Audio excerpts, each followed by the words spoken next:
Bienvenidos sean todos ustedes a Alison Stein. En esta ocasión, y en particular, vamos a hablar sobre el mar. Sobre cualquier mar, pero en particular el mar cualquiera que nos describe Jon Keats.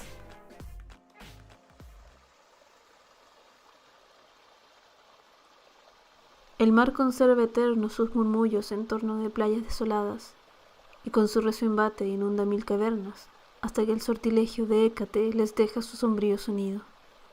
A menudo se encuentra su temple tan calmado, que apenas si se mueven durante algunos días las conchas más pequeñas de donde se quedaron al desencadenarse los vientos de los cielos.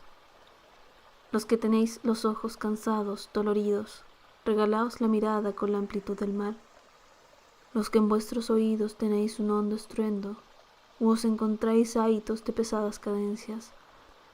Sentaos junto a una vieja caverna y meditad, hasta que os sobresalten los cantos de las ninfas.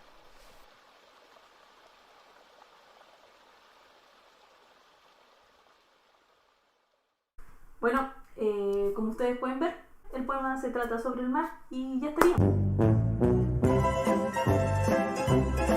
Era un muy buen chiste en mi cabeza, de verdad.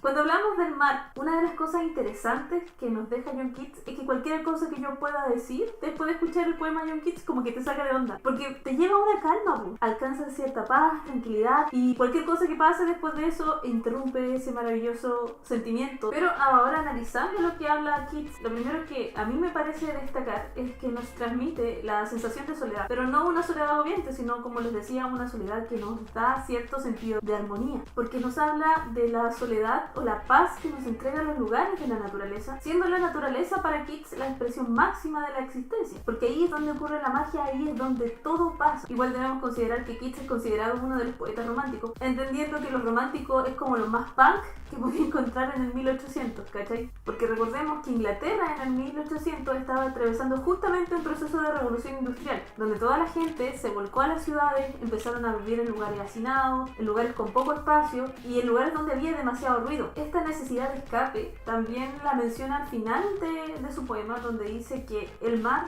ese mar que él escribe, es un lugar donde puedes huir del ruido. Y como les decía al principio, lo bacán de este poema es que puede ser cualquier mar. En esa playa no hay nadie más que Keats. O sea, en realidad nadie más mortal, porque nos dice que posiblemente en las grietas donde chocan las olas está la diosa Hécate, que obviamente no es una diosa elegida al azar, sino que se trata de la numen de los marinos, a quienes ellos se encomendaban con el propósito de tener buenas aventuras o buenas pescas en el mar.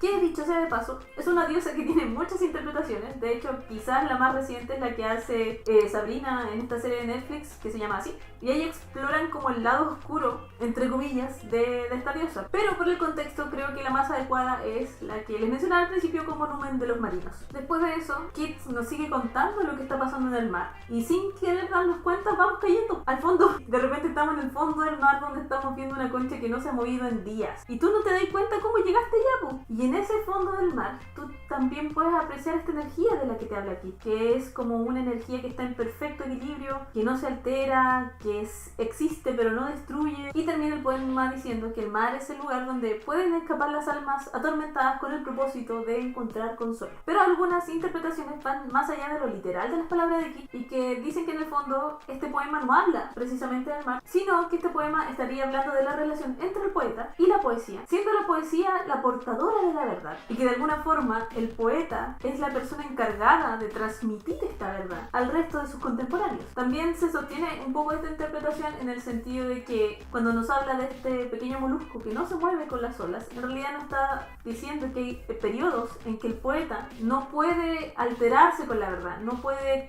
captar o atrapar la verdad y permanecer inmóvil como sin poder escribir. Ahora, son interpretaciones, así que ustedes también pueden interpretar, pero cualquiera sea la interpretación, el poema nos termina invitando a encontrarnos en el mar, a quedarnos cerca del mar hasta que encontremos esa paz, esa verdad o lo que sea lo que estemos buscando. Y esto es algo muy propio de la poesía de Keats, donde buscaba que sus poemas dijeran algo más de lo que decía la palabra en sí. De hecho, las cartas que le envió a un amigo le dice lo siguiente: la poesía debiera ser grande y discreta, algo que penetra en nuestra alma y que no la sorprende o sobrecoge por sí misma, sino por su tema.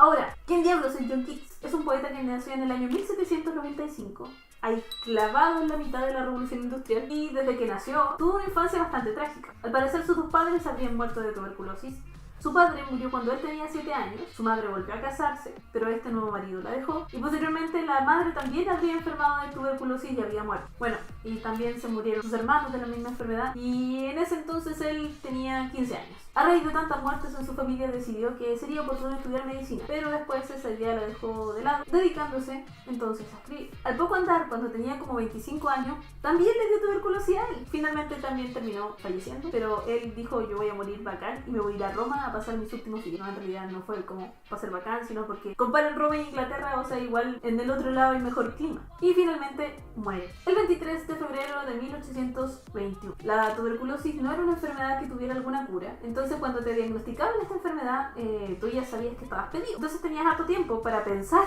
en tu muerte. Pero yo creo que él lo hizo mejor que todos nosotros, porque pudo escribir su epitafio. Y su epitafio dice: aquí yace aquel cuyo nombre fue escrito sobre el agua.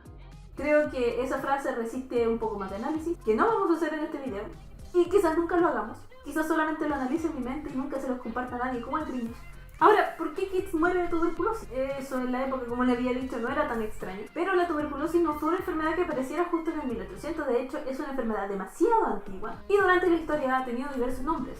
Peste blanca, tisis, mal de pot, pero las primeras referencias se encuentran en las civilizaciones asiáticas, por allá por el año 3000 a 1500 a.C., donde se le conoce como la fiebre consumidora, porque te consumía.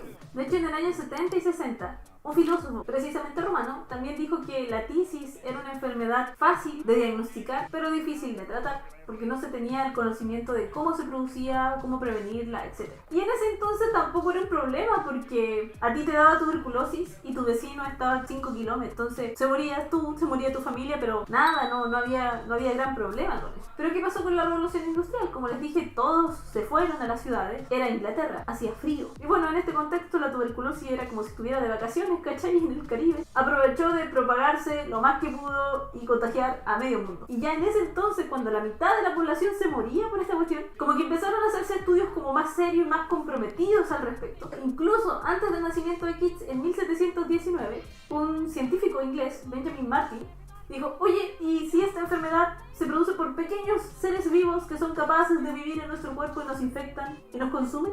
Entonces como que nadie le creyó mucho, porque esa weá es de locos. O sea, ¿cómo van a vivir pequeños seres dentro de tu cuerpo? Lamentablemente sí tenía razón. Obviamente no tenía el nombre que tienen ahora, pero sí eran pequeños seres que vivían dentro de nuestro cuerpo.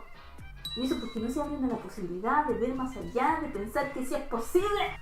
Tiene miedo al éxito. Pero la cuestión es que la tuberculosis tuvo para regodearse desde la mitad del siglo XVIII hasta finales del siglo XIX. A pesar de eso, recién se empiezan a conocer tratamientos efectivos para la enfermedad en 1952.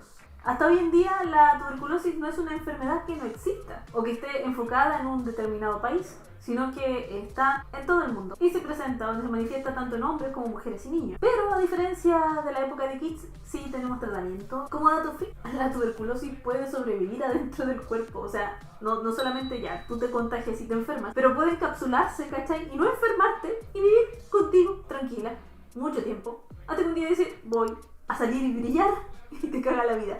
Y eso es cuanto puedo decirles por el día de hoy. Espero que la hayan pasado bien como yo. No saben las veces que he tratado de grabar este video. Si te gustó, dale like, comparte y suscríbete. Espero que tengas un muy buen día, tarde, noche. Que tengas la posibilidad de contemplar al mar, pero sobre todo, sobre todas las cosas, que te vacunes.